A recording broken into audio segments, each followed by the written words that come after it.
It's time for Southern Fried Baseball, presented by College Baseball Central. Hosted by Jake McKeever as he talks everything SEC baseball and more. Welcome in, College Baseball Central fans. One of these days, Andrew, I believe we should add you into that starter graphic. Usual suspects, Jake McKeever, Andrew Rydell, here on a fabulous and glorious Wednesday night, just about 24 hours away from the Week 5 of the SEC. Prove It Week in the SEC, if you will. Moving week in the theme of the Masters. Andrew, how are we doing today? Oh, we're living the dream here. Before we jump into things, if you were to pick a fungo golfer and play a Augusta-style Masters of 18 holes, who would be your top three? And you can't use three from the same roster. Top three. Let's go. Kate Anderson from LSU. Or no, like any golfer, or like I said in a fungo golf style game. Like any golfer, like SEC. Well, it's got to be an SEC baseball player in a game of fungo golf.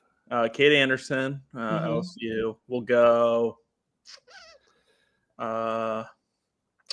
I'll go with Christian Adams from Georgia. And let's go. Jared Spencer from Texas. Ooh, that's an interesting trio. I'm going bruisers for my three. I didn't get as caught off by this question. I'm going to go Jared Jones, the Bear. Then I'm going to go with Bear Harrison down at Texas A&M and Bear themes. And then somebody that absolutely looks like a bear, Rylan Zabrowski. So those are going to be my top three. Just absolute bruisers. Yeah. But in the spirit of the Masters, obviously Georgia headlines that. Let's start with those games that we're going to be seeing on Thursday. The Florida Gators at 1-11 and take on the Missouri Tigers at 11-20. Florida's always been known as a kind of casual fan base that's laissez-faire, doesn't really come out early in the season. They are facing a team that is really, really down bad. Florida's RPI sits at 33. They are, especially with their win over Florida State last night, still very much in the hunt, if you will. They sit at a abysmal 3-12 against RPI, against the RPI teams in the top 25. They have the number 6 strength of schedule. They are taking on a Missouri team that is absolutely going to kill their RPI. I've talked to a few coaches who are not coaching in the SEC, who have said that Missouri might not win a single game in the SEC, and that they would probably finish last in the Sun Belt, Southland, and the Big South. They would all finish last in those as well. Is there what do you think is more likely? Missouri steals a game, Missouri wins a series, or Florida to absolutely wreck them and everybody kind of jumps back on Florida's bandwagon? I think it is more likelier that Florida runs them out of the country, that they relocate Missouri back to Puerto Rico where they started the beginning of the season. I've talked to coaches in the AAC as well that have believed that this Missouri team would get curb stomped by the AAC. So, do they have injury reports out yet? Do you know? I don't think so because yes, we should be getting them for the Thursday games any minute now. They come out 7:10. So if Missouri brings back Jackson Lovich and Ian Loesch, I don't think that really matters that much. Florida's going to have the pitching advantage, but they've had the pitching advantage all year. Florida's going to have the lineup advantage. They've had that all year pretty much.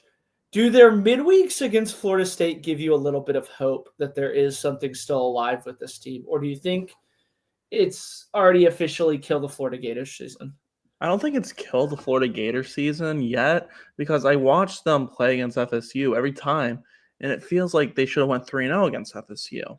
The walk-off grand slam in Jacksonville was just – I think that was just like how they were rolling. So it was just how they were rolling at that point. So I just don't know how to feel about them.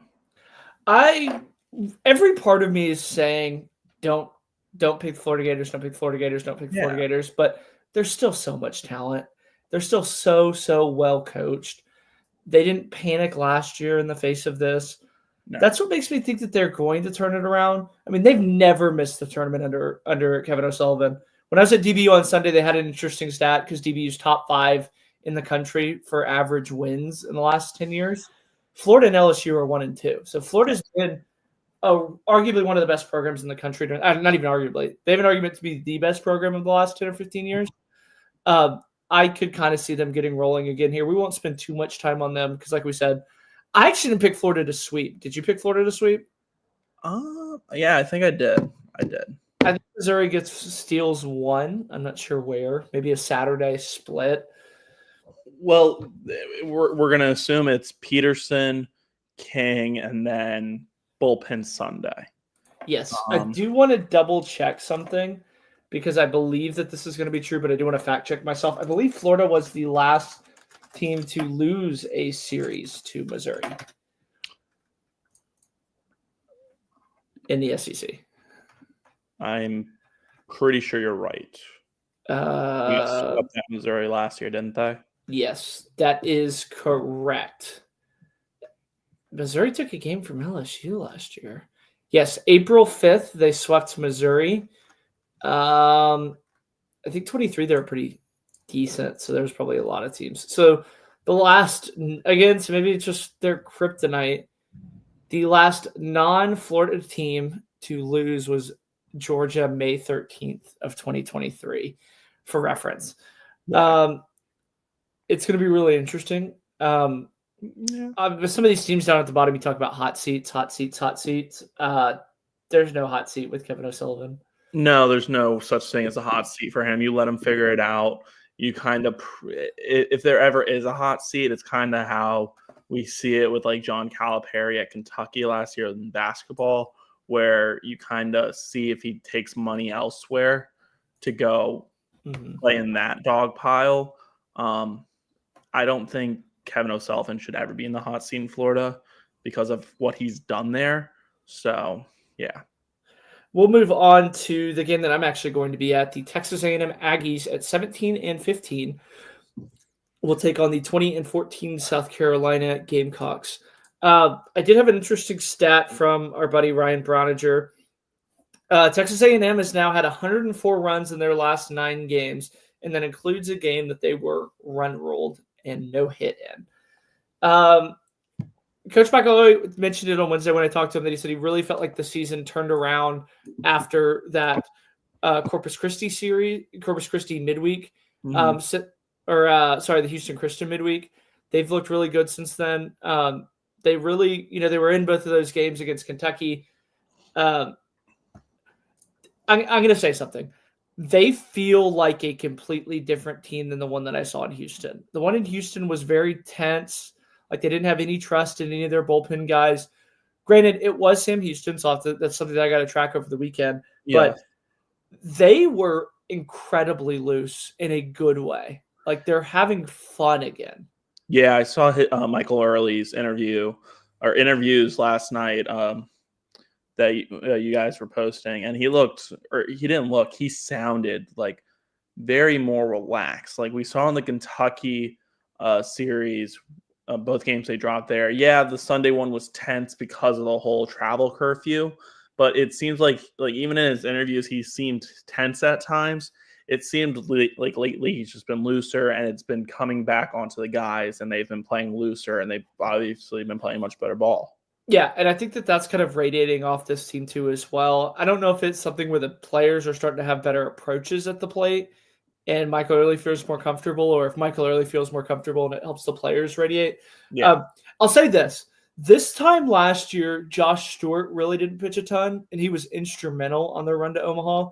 So I think they've figured out that those starters that they get at the top are horses. They feel pretty good about Weston Moss. If they can get Caden Freshcorn, if they can get Caden Wilson, if they can get a Luke Jackson, somebody like that rolling, I think that this becomes a completely different team. Because, again, the lineup's been really hot, and they're doing it without Caden Kent. I mean, we talked about it last week. Caden Kent, I think, has 2 hits over 4 weekends in the SEC. He's starting to take a little bit more high-quality at-bats, but at the same time, Bear Harrison's been on a heater. Ben Royo's been on a heater. Like, they're getting production from the bottom of the lineup, which I thought that was their biggest Achilles heel. I know that when you and I talked about their slide, it was that the bottom of their lineup's just a dead spot. Yeah. If you look at this lineup, I got their stats pulled up. Only 2 guys batting over 300. I mean, Jace is hovering at 292, but you have your Ivy League to Texas A&M pipeline and Wyatt Hensler, and then fresh. Well, hold on. I will say this because I know this is a little bit misleading on their stats. You mentioned that it's only 2, but Caden Sorrell's hitting almost 500 since he's come back healthy. Very, very, very small sample size. Bear Harrison, who lost the job out of spring to Jacob Galloway, his hitting 375. Ben Royo again, who's kind of took over for Sawyer Farr, but it's a little bit weird because Sawyer Farr moved back into left with the Gavin Cash injury. He's hitting 319. So that's where a lot of their production has come from. Yeah. And they're going to – I don't think Gavin Cash is at 100% by any stretch. He didn't take BP even. So I think he's still a few weeks away. But Hayden Schott played left, so maybe there's like a little bit glimmer of hope that Schott's getting healthy enough to play in the outfield. Obviously, I think Sorrell's working towards it. He said he feels fine and that he kind of does it. But again, America saw it on that double that he had, how gingerly it was. I would put his number at about 70, playing it, and he started playing at about 50%. Any word on if there's any bad weather in the Texas A&M area that they're going to move one of these games to a doubleheader so A&M has the clear advantage? No, but I will find out from Pulmonary if they did private jet or if they chartered or if they're flying commercial. That is the one thing. We're getting really schooled. You with LSU and rain delay rules, and then me with travel restrictions and travel rules. Maybe I'll have to talk to Michael earlier, or at least Wyatt Hensler, about maybe leaving the sprinklers on for one of these games so they can do a double header. Because like I said, they get really good. South Carolina, the singles merchants travel west to College Station. The last time they played in College Station, it was a house of horrors. But I believe they beat A&M last time A&M went into Columbia. I'd have to double check that one. Let me double check that. But is there anything that you can – I mean, I think that South Carolina can win this series. I think that they're more than capable of doing it. I will say this. A&M doesn't field the ball very well, and South Carolina loves to bunt. I mean, that was when we talked to Nolan Araki at the beginning of the year. That was the first thing out of his mouth was that, there's more bunting. So A&M's bad enough to – what? Sorry to interrupt you. They just announced, or they just released the first availability. Gavin Cash is doubtful for tomorrow. Interesting. Gavin Cash is doubtful. Dylan Eskew has been upgraded to questionable. And then for UF Missouri, no Caden Pierre, no Ian Loesch. Lovich is probable. Trey Lawrence is questionable. But then it's like 3 other guys out. Then Florida, same guys. Yeah, I think they're out for the year. Garland, Coppola, Menendez, and then Matthew Jenkins out. Yeah, okay. So they're going to get Lovich back. I was mistaken. South Carolina had a Sunday salvage last year against Texas A&M. But again, I think that a lot of people in national media are going to pick Texas A&M to win this series. And I think South Carolina is more than capable of doing it. This feels like, Game 7 of the World Series for them. I think Paul Maneri's mentioned that a few times. Yeah. That every game feels like Game 7 of the World Series. They're not completely dead by any. From an RPI standpoint, at 39, strength of schedule at 12, they are just 2-14 against teams in the top 25. They are 18-0 against everybody not in the top 25. So A&M is not in the top 25 for RPI. So maybe South Carolina will keep it rolling for them. The singles merchants, though, that South Carolina. And it's going to be tough to get singles this weekend when you face this Texas A&M pitching staff. So here's you a mind-boggling stat that we're over halfway through the season, right? Mm-hmm. South Carolina does not have a single person with double-digit doubles, nor do they have a single person with double-digit homers. as Ethan Petrie has 9 home runs. Nathan Hall has 9 doubles. And they have a lot of guys hitting over 250, which I feel like it's mind-boggling how low. Like KJ Scobie has a slugging percentage of 371, and he's played in 33. Like that's just mind-boggling to me. Yeah, the South Carolina team's so weird, and it's like it's not even like a good weird. It's just like we have to watch this team play on Thursday against Texas A&M, and it's because no one's gonna watch that Missouri game. Yeah, A&M's either gonna like tomorrow. I would not be shocked if both of these games are 7-inning games, because one, I wouldn't say that. I think A&M can keep it rolling, but I also just don't think South Carolina's hitting is gonna like. I did say this with the whole A&M Kentucky, and then Kentucky proved me wrong Friday night.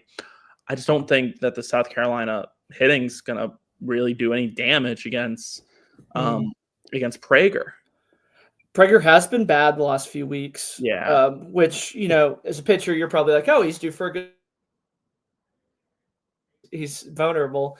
I said this on the pregame show that it feels like A&M's they're in a regional and they dropped the first game. This feels like they're playing that 4 seed at the tail end of the regional. Like 4 seeds get bounced all the time, and that's really not that crazy for a 4 seed to win one of those games. But again, they're going to have to really play A&M's game.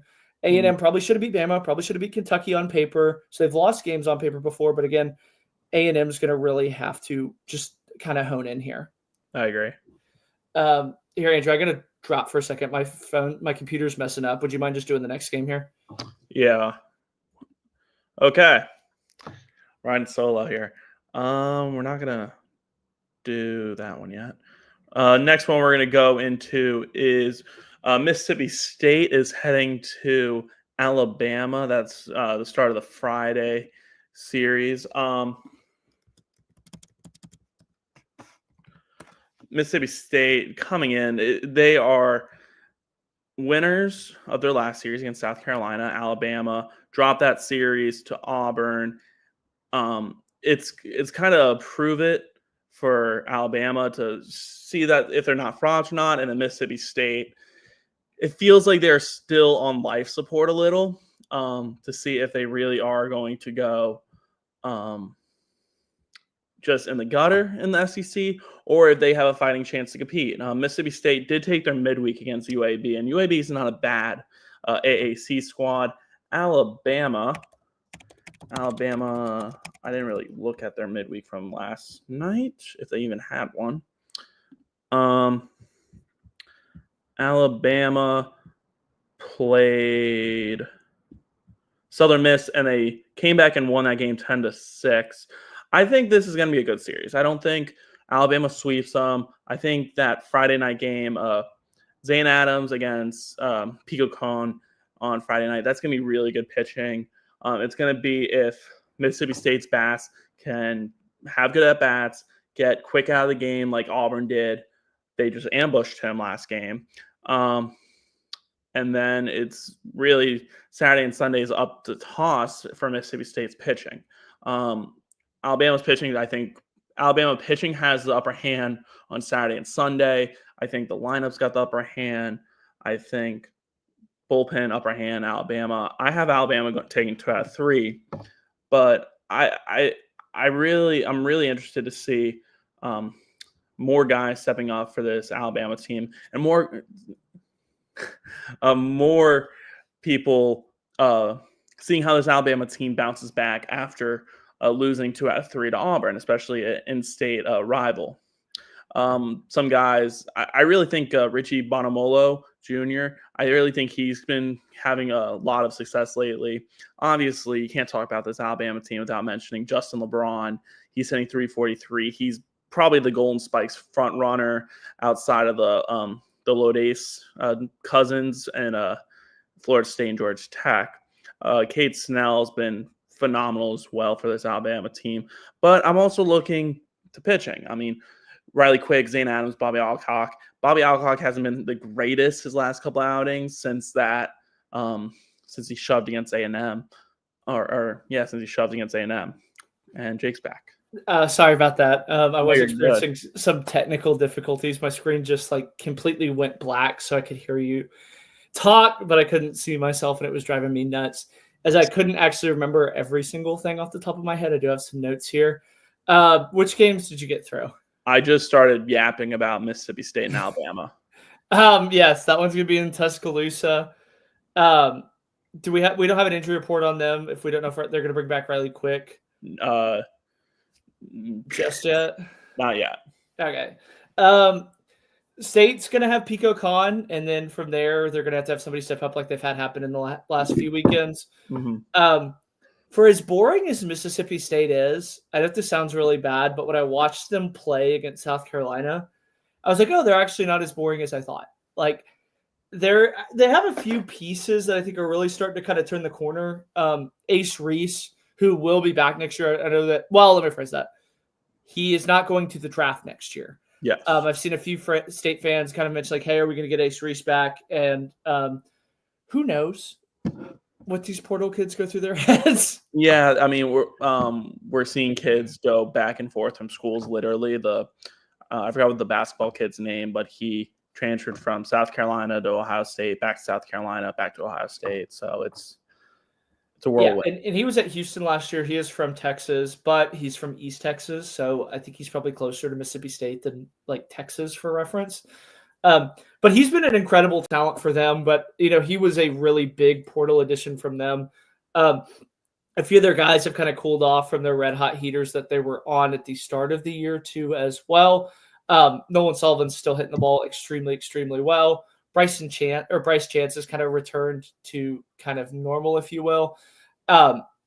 State's pitching, I think, is where they really need to kind of step up because the pitching outside of Pico Khan, I mean, it's been good. Like you look up and down at like Stone Simons, got a sub-2 ERA, but they don't really have anybody that I think that can, finish the job at the back end of that bullpen. I think that's where they really kind of struggle. Yeah. In my opinion. Yeah. Stone Simons, he was phenomenal last weekend. And then even Carson Ligon had a very good start on Sunday, but it feels like this bullpen is like, it feels like they're just rotating like options on like that's Saturday how I feel Sunday. too. Yeah. It like feels they don't like have anything set. And like they've had guys that have thrown good outings. Like if you remember back in that LSU series, they threw great. And then if you remember back to that OU series, they didn't. Yeah. So it's just, how close do you think Chris Lemonis is right now on April 9th to being let go? I think we're talking 50-50. I think it's under 50. I think it's like a 70-30 he'll be back. I mean, the way they finish out their season, they already started off tough. They have Alabama this weekend. I think we talked about it. Alabama, Florida, and Starkville next week. Auburn and Auburn, and then they finish off at Kentucky and Ole Miss, and then Missouri. I think the schedule's in their favor to kind of go on a run here, even with their pitching still questionable. I think that we could see Mississippi State going on a little run, but I think it's still 50-50 for Lemonis coming back. Yeah, and I think good news is that they have Florida as their next home series, so they're probably not going to get a lot of fans out there, so all the State fans can stop coming for a lounge. But I'll say this about Mississippi State. I try and find something that they do exceptionally well. They're not bad at anything. Like they're not a terrible staff, but they're not an elite staff. They're not a terrible hitting lineup, but they lack, oomph, if you will, outside of Ace Reese. And then again, Ace Reese isn't talked about in any national conversations either. No. They're just kind of like average, like in a good way. Like I think that's the best. Like they're a good litmus test. Like if you lose to Mississippi State, you're bad. And if you beat Mississippi State, you're good. Like is that like they feel like they're the best of the bad teams? Yes. I mean, would you consider Vanderbilt good of the bad? Yeah. So, well, no. I consider Vanderbilt bad of the good. Bad of the good. Yeah. Okay. So, looking at their stats right now, they're stolen bases. Like with boring teams like this, you think, okay, they get a guy on, they're going to try and move him over and like try and put pressure on the defense to make a mistake. They just don't. I mean, Ross Highfill is their leading stolen base attempts and stolen base leader, and He's it just feels like catcher, isn't he? It's him or yeah, it is Highfill. Yeah, well, they did that weird thing where he was injured and they played him out and left. Yeah, but regardless, he's a catcher by trade, and that's their. He's their catcher, and he's hitting .213 for them, and he's leading the team in stolen bases. Does it make you optimistic that they're? I mean, obviously the OU one looks a little bit worse now, but like they went and they played LSU close to 3. They played Texas close in all 3.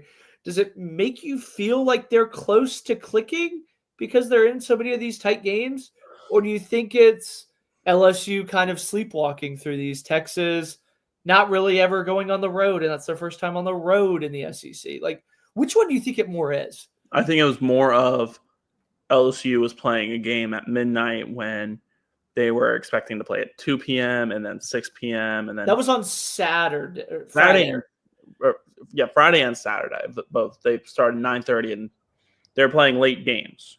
The Texas series, I thought Mississippi State was going to come in with a boom, like, oh, welcome to the SEC, Texas. No, they led in almost every one of those games against Texas, and they just couldn't close it out. I think they're more close to being a complete team than like being like if you're predicting, do they finish above or below 8th in the SEC? Below. I think they're going to be about 12. Yes, because the way when Micah did the projections, they're 11th. I could see them 11th or 12th. Let me.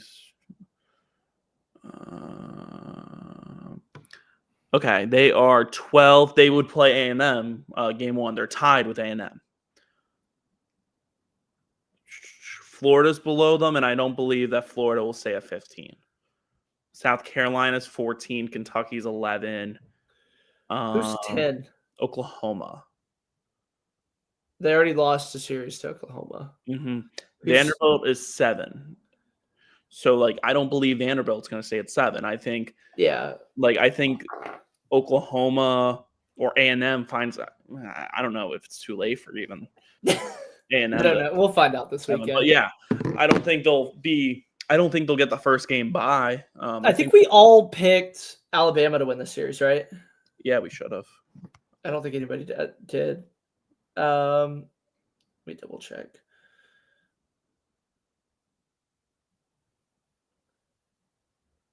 Alabama in a sweep for Caleb, and yeah, whatever Micah did. It's at home. It's going to be a rowdy weekend. I think Alabama needs a bounce back. I think that this is where they find it. Let's move on to probably the sleeper of the weekend, if you will. Texas is heading up to Lexington to face on the Kentucky Wildcats. I say sleeper because Texas had a really, really high series last week against Georgia. They're going to be at home next week, I believe, against Auburn. This feels like the ultimate trap spot for Texas. Everybody's kind of starting to give them a little credit nationally. Like, I don't know if you saw Kendall Rogers today. Kendall Rogers said they could win the national championship. So I released an article. I didn't really get to read into it, but I saw that he dropped an article about it. Kentucky sits at 5-7 in the SEC. They're running out of time. Like, they could very easily be 10-2, 9-3. Yeah, they're good enough. I will say this: it's a bad matchup for Kentucky. Yeah, because Texas is a really good staff, like an A+ staff and a B lineup. Wouldn't you say with Blue out? Oh, see, B. No. I think they're still a really good lineup. I think B+. B+. And then Kentucky's a minus lineup with a C-. because they have Ben Cleaver. Pitcher. But you feel good every single matchup that Texas is in. But the flip side of that is Kentucky on Friday nights has chased starters. Like they chased Prager after 2 innings. They chased Hunter Elliott last weekend and actually beat him. They chased Dutton. They chased whoever Georgia ran. I think that was Leighton Finley, so it's not really that much of an accomplishment. Yeah. But they are a hitting-centric team. They're cornball-y in a good way. Like, they do things weird. Yeah. It's not going to be the dish. There's not going to be a lot of Texas fans up there. Is there a world where Kentucky wins this series? I don't think that's that outrageous.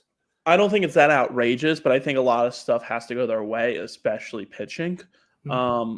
The way that this Texas team has been pitching, it is tough to. I think Kentucky takes a game. I actually think the opposite. I think Kentucky, in order for Kentucky to win, their batting has to chase starters early, and because I'm really curious to see how good Texas is from a bullpen standpoint when they have to get 18 outs in a game early, because I don't think they've had to do that really. Have they? Did LSU chase them on Saturday really early? Fifth inning, I think. Yeah, because I mean they went through 4 2/3. I think they went through Saturday against Georgia with 2 pitchers. Yeah. Sunday, I believe that they only did 2 pitchers. Like that would be the really interesting thing for me, because again, they're going to be able to hit Kentucky pitching. Like they could score 12 runs really without breaking a sweat. But it's if they're can they win a game where they're down, 7-2, 5-0, and chip away into a bullpen? It's going to be, are they going to use guys outside of Dylan Volantis and Max Grubbs? Because those are the only 2 relievers they used last weekend. That is true, because they bring Volantis back. Yeah, they brought Volantis back. Volantis went 1 1/3 on Friday, came back for 4 innings on Sunday. And I think this Texas bullpen and pitching staff is good enough to get out. And it's crazy seeing Texas only use 2 guys with Max Wiener as their pitching coach. And his philosophy is like fill up the zone and attack. I'm just going through my head here. Jason Flores, I believe, pitches a lot in their midweeks. Yeah, he's usually their midweek starter. And Bing is also their midweek starter, right? Yeah, they switch off between Cade Bing and Jason Flores. I think Bing got the start against Texas State, and then Flores opened for them against Houston Christian, I think. Let me double check, because I believe in my head, which, I mean, he's only a freshman, by the way. Mm-hmm. Flores started. He pitched against Missouri, and he's pitched against Mississippi State. Bing went 1 1/3 as an opener, and then Flores went 2 2/3 yesterday. And Cade Bing has not pitched in a weekend series in the SEC yet. Aiden Moffitt threw, former LSU Tiger. And Jonah Williams, the football player, threw. Yes. Or not threw. He played. It was a bludgeoning. Still, it's very cool to see those 2A athletes. From Logan, the way you beat us is getting past Dre, grabs Volantis, and yes, I think that's what we're kind of hinting at. Yeah. Bing left yesterday after throwing some 83 mile per hour. That one is something to track. But here's the thing about them is they have a lot of guys that are older that they could kind of turn to, like Duplantier, who we really didn't mention. Cody Howard, he looked really good in the alumni game, but he has not looked good this season. He's an older. I think he's actually the oldest guy in college baseball, by the way. No, that's Will Mercer, I believe. Let me double. One of them is the oldest player in college baseball. I believe it's Will Mercer. Let me double check that. Yeah. Class of 2019. Class 2019. So you and him, yeah. We might have to ask when Will Mercer's birthday is to see if it's you or him that are the oldest. But I have Texas. I think we all went with Texas. Yeah, I went 2 out of 3 Texas. I think Kentucky sneaks one in. For it being the number 2 team versus an unranked team that's under 500 in the SEC, this feels like about as much of a toss-up as it can be in that scenario. Obviously, it's not. Wow, these next 4 ones are pretty great. We'll start with the worst one ranking-wise. Vanderbilt heads to L. Dale Mitchell to take on the Oklahoma Sooners. Oklahoma got swept out of the building last week against LSU. Vanderbilt did the inverse and swept Florida. This is a litmus test for me. This is a Saturday moving day at the Masters game for me. The winner of this series I'll feel really great about, and the loser of this series I'll start using that F word. Fraud, if you will. OU sits at 19 in the country. They're 23-9. Unlike Texas, and again, Texas can't control the scheduling by any stretch of the imagination. OU's running through the gauntlet of the SEC right now. Like, they played at Alabama. They've had LSU come to town, and they had Vandy. Like, it's just boom, boom, boom, boom, boom. They do get Missouri, but again, it's Georgia, Ole Miss, Kentucky, Texas. Yeah. OU lost 9-1 to TVU yesterday, by the way. That makes it 5 of 6 for the Sooners. They're going the wrong way. They're starting to fade, if you will. I feel like this is Vandy's series. I feel like I'm off the OU wagon, if you will. Is that kind of what you're seeing? Yeah, I think Vandy's trending up. Oklahoma's trending down. Yeah, I think that's for as simple as this game is at times. I think that's a perfect analogy for it. There's a lot to really like about OU. And again, at the end of the day, they are going to roll out. They're going to roll out the Witherspoon twins. Vandy's pitching has started to kind of figure it out, if you will. Yeah. OU is not a place that feels big at all. Vandy, this feels weird because Vandy's Vandy, and Vandy has the better record. Vandy feels like a worse version of OU, don't they?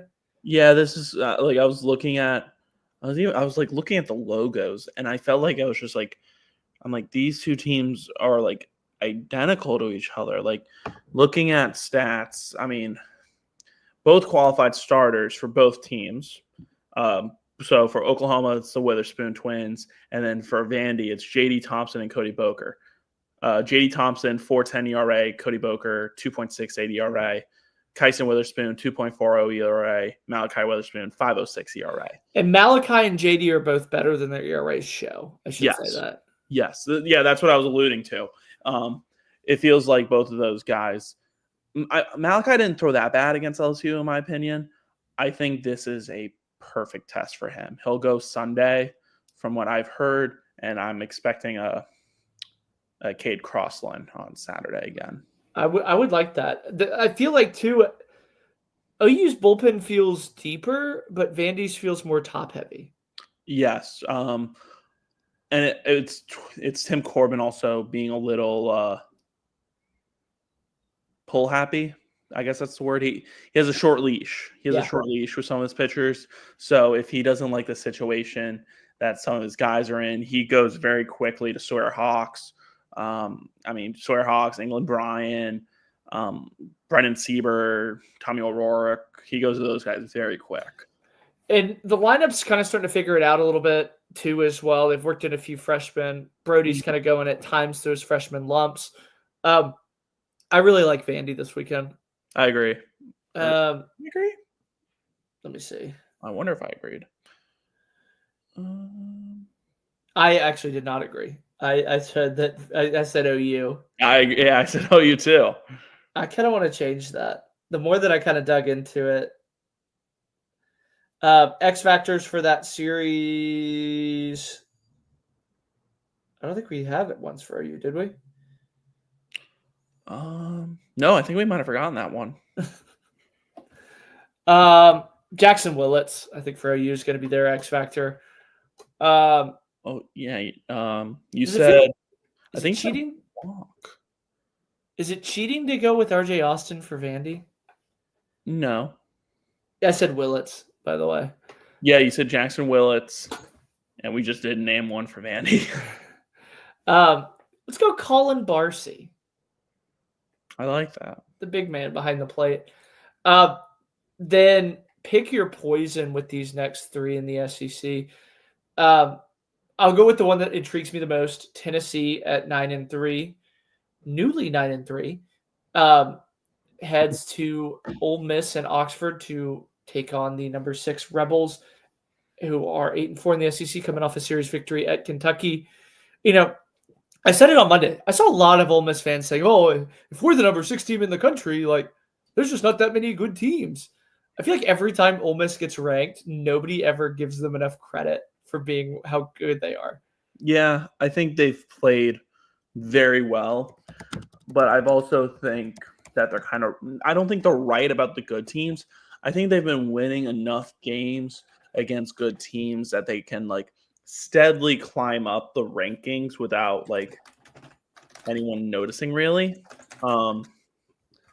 I think this week, which is funny because when they won the national championship, and at that point, that's kind of what everybody said, where they're kind of like, I don't really feel great about Ole Miss being one, but they haven't lost to anybody, so I guess we got to put them number 1. By the way, what happened next was Tennessee beating the shit out of them. So it feels like deja vu, if you will. Well, this game's in Swayze. When they played in 22, that was at Swayze. Yeah, I think I took Tennessee to take 2 out of 3. I think Tennessee. I would want to upgrade this to ace. No, I think Hunter Elliott beats Liam Doyle. That's the other thing. Liam Doyle revenge game. Liam Doyle and Andrew Fisher. But Andrew Fisher, yeah. I think it's the flip side of Ole Miss is going to be such douchebags like they were at Kentucky in a good way, and they are going to give Andrew Fisher and Liam Doyle hell. Get out there. Get out there, Ole Miss fans. If there are any Ole Miss fans, and I know there are Ole Miss fans watching this, you need to go to Swayze. This is such a big series. If you guys have a reputation as a fan base for being the asshole, for taking things too far, this is your weekend. You know that there's things about these players that none of us do. I want to hear Tony V on Sunday saying, "Wow, these fans were fucking assholes." I want a warning from the home plate umpire. That's what I want. I want the PA announcer saying, "Ladies and gentlemen, please stop harassing these poor volunteers. Don't throw beer cans under the baseball field." I want a call to not go your way and just hell to rain down. Yes. This is Ole Miss. I don't know if you used to watch the season. I loved the season. I love it. I need prime season vibes. I need prime Ole Miss camera just turning to the outfield as Luke Hill rounding first base. Hayden Federico. He goes like this, and I want rowdiness. I need it. We'll get into the X's and O's. I think that Swayze is going to play a very big factor from an X's and O's standpoint. If Ole Miss wants any chance to knock off a Goliath, they have to chase those starters early for Tennessee and make that bullpen work early. And I think it kind of starts with chasing Liam Doyle. I don't think he's been chased in a while, or if at all. Has he? Liam Doyle? Yeah. Florida. Florida chased him. Yeah, that was week 1. I forgot about that. Yeah. South Carolina, 5 2/3, 9 hits. But it feels like, I guess South Carolina and Florida have chased him. But A&M did not chase him. Well, a blister chased him, but how is he, by the way? Is he going to play through the blister?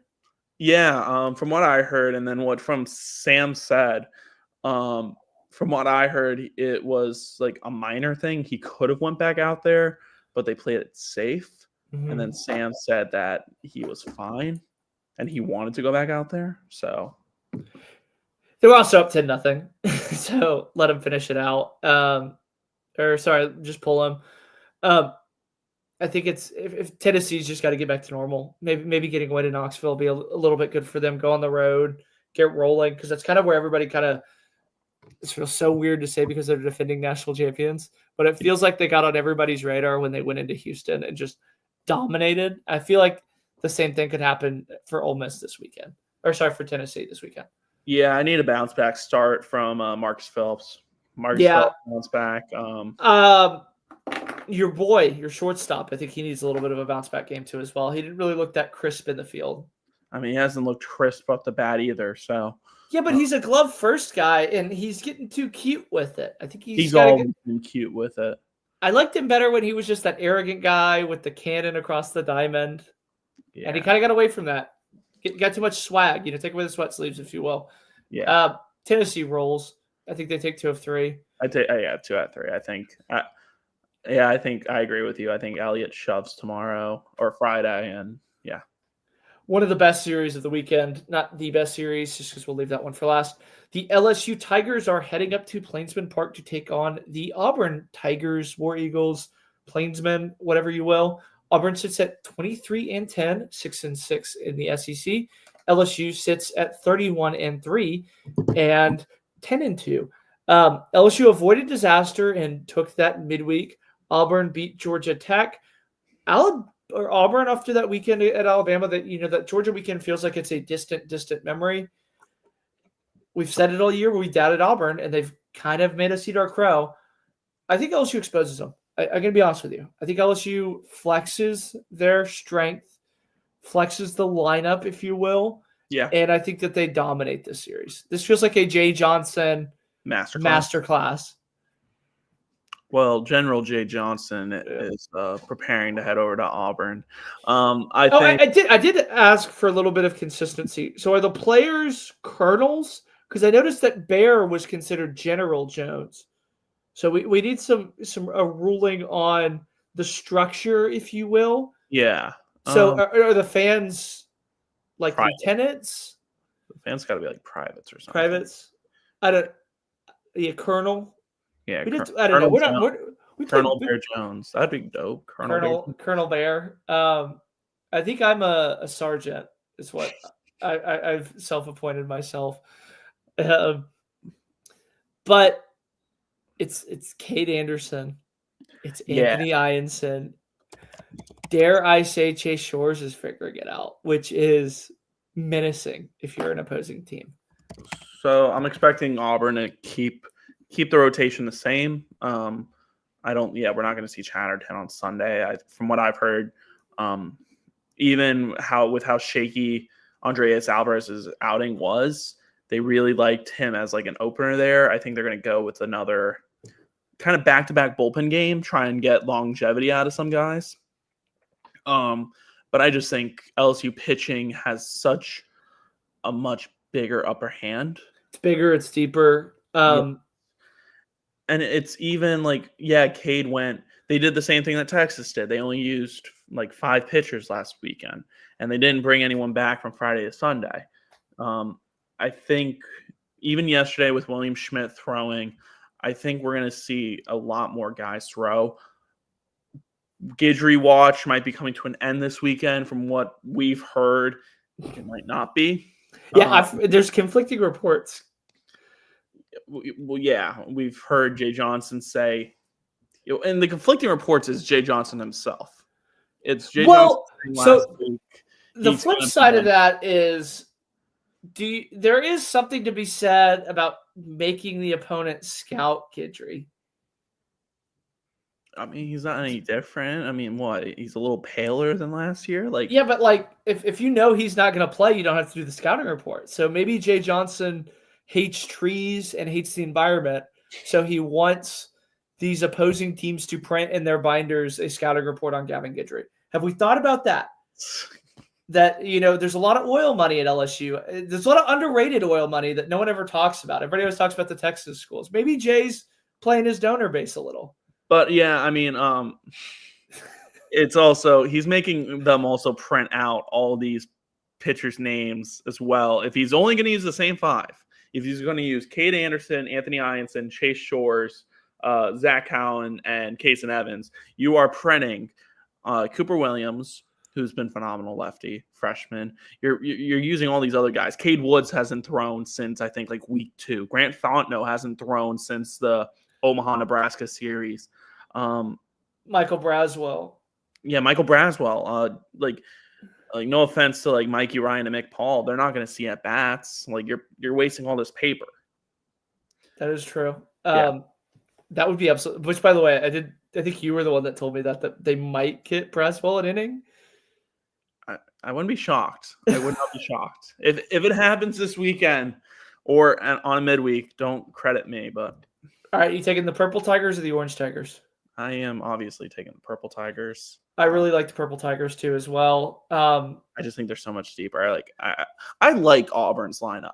I just think LSU's lineup dominates against Auburn's pitching. They feel like they're in that tier 2 where they can be a tier 1 team, but we'll never expect them to. Yeah.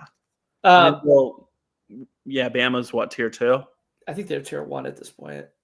But Auburn just beat them. Yeah, but we all picked Bama. I picked Auburn. Me and Caleb picked Auburn. Well, Caleb doesn't count. I picked Auburn, not because of Caleb, but yeah, I thought it was going to be a big weekend for Auburn last week. It was until it was baseball wise, not basketball wise, but yeah, I think the Purple Tigers win. We'll move on to the final one, if you will. The 8-4 Georgia Bulldogs are coming back to Foley, licking their wounds, if you will, as the Arkansas Razorbacks come to town at 31-3 and an astonishing 11-1 in the SEC. Temperatures are going to be back warm again for the Georgia Bulldogs. The field's going to be a lot smaller for the Georgia Bulldogs. This feels like one of those series where Arkansas loses, and it doesn't change our opinion of Arkansas at all. Yeah, I agree. I took Georgia mostly because I think they are back, but I could see Arkansas taking this series. They play so good at Foley, though, like Georgia does. But the thing is, it's just the pitching. I mean, I really think – I don't want to say this, but I want to say Georgia and Arkansas – or Georgia's hitting is like a little bit better than Arkansas's hitting. But outside of like Zach Root – for Arkansas, it feels like their pitching has kind of been the same. I'd have to go in and pull some stats on that because that doesn't feel right. Yeah, exactly. But I know Gackel's not been as good as he probably should be. Parker Coyle's been really good. Anthony Jimenez has been electric for him too as well. God, you weren't kidding. I didn't realize Christian Fauch. Yeah. Like I've watched a lot of Arkansas recently, like Wheels, and like watched some of their full games last week, and it just feels like these are very similar teams. Parker Coyle. Yeah. Parker. But Arkansas's batting average is just ridiculous. Like Cozell, 315. Aloy, Iredale, Ryder Helfrich, who was hitting under 150 last year, has really turned it around. Justin Thomas out of that leadoff spot. He's only struck out. He struck out a lot. I was thinking of Charles Davlin, not him. Yeah. Our favorite French Canadian. Yeah. That guy single-handedly made me get more respect for French Canadians, by the way. Logan Maxwell, I believe he's going to be 100%, which, by the way, he's half injured and hitting nearly 400 too as well for him. Yeah, that's impressive. Did you see that like haymaker that DVH threw about like for all the fans that text me about firing the coach? Like, yes. Eat shit. Yes. Which I think that's been great because DVH got a lot of heat for them the last couple of years. Yeah. And he stuck with this guy, and they've made really good adjustments. They have just an incredible approach at the plate. I think that's the one thing that's been really impressive to me.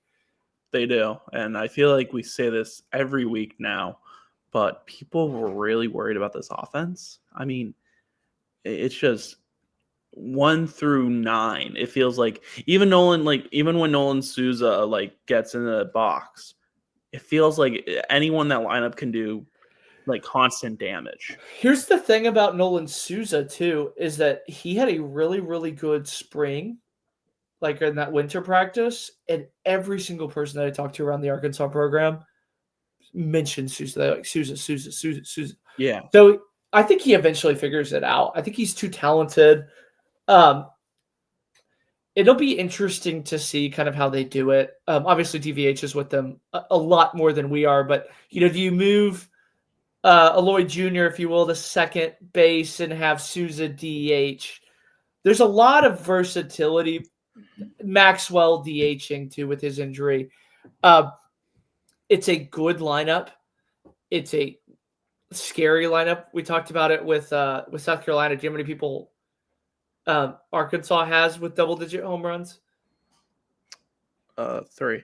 3.5, because I think Maxwell, who's sitting at 9, gets a little bit more of a pass than the South Carolina guys do as well. Yeah. Cozell, who hasn't played in as many games as some of these other guys, he's at 7 home runs. It's a good lineup. It's one of. What would you rank them? Would you rank them ahead of Tennessee? No. I would. I would put Arkansas at the top. I think Arkansas is the deepest lineup in the SEC. I would go Georgia, Tennessee, Arkansas, and then LSU probably. See, I would go Arkansas, Georgia, LSU, Tennessee. I mean, Tennessee kind of did get exposed last week. I'd almost add Kentucky over Tennessee. That's going to get clipped. I'll make sure of it. But it's a good lineup. I will say this.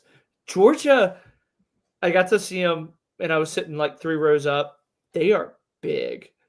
Yeah. They're a huge, that might be the understatement of the year, but they are a monster team. Like Rylan Zabrowski, which, by the way, I believe it was his dad, because somebody tweeted hey, we got to meet his dad and he was great. But his dad having a burner account and his profile picture is Trump after he got shot is just the most SEC thing ever, by the way. Those SEC burners. It's like his initials and then the picture is Trump getting shot. We need to come up with a nickname for Rylan Zabrowski. The Zabinator. I like the Polish plumber. The Polish plumber. Yeah. I'll ask Olivia Sayre about a nickname. I asked her about a Brian Curley nickname, and I said, "Can we do Curl Dog?" And then Curl Dog didn't work out. I got one person down my back, Tucker Ganley. I'll give him a shout out. Curl Dog didn't work. The Polish plumber. Polish plumber. Oh, the Polish poltergeist. Ooh, I kind of like that one. Yeah. I did big fan of Henry Hunter and how he buttons his jersey, by the way, or lack of buttoning jerseys. Yeah. Well, yeah. That is all 8 of the SEC series. Andrew and I will be back on Monday to recap everything that goes down. I will be on there Saturday, the weekend rotation. If there's any fans that want to tune in, talk with us. I'll tune in. Answer some questions. I am going to be at South Carolina, Texas A&M. So if there's any A&M fans, be sure to say hi. Me and Micah will be there. Micah is not Steven's hot chicken. Oh, yes. You can go ahead and clip this. Micah will be getting my Dave's hot chicken. So it's not going to go the way of the dog turd.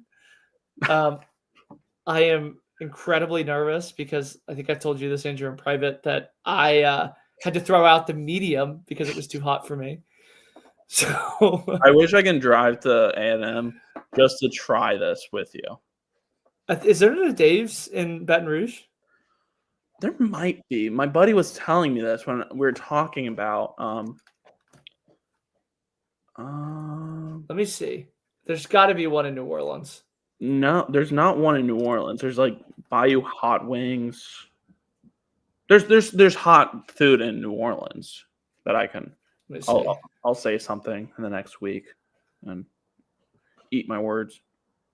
No, there's none in the state of Louisiana. There's none in. Oh, there's some in Florida though. Huh. Oh. I'll get it on my way back to Florida. How about that? There is a Dave's Hot Chicken in Nebraska, but there's not one in New Orleans. Oh, they're in Tampa. Oh, and there's There's one by my house actually in Florida. There's a Dave's in Wyoming. What? There's a Dave's Hot Chicken by my old high school in West. Oh, sorry. It's in Billings, Montana.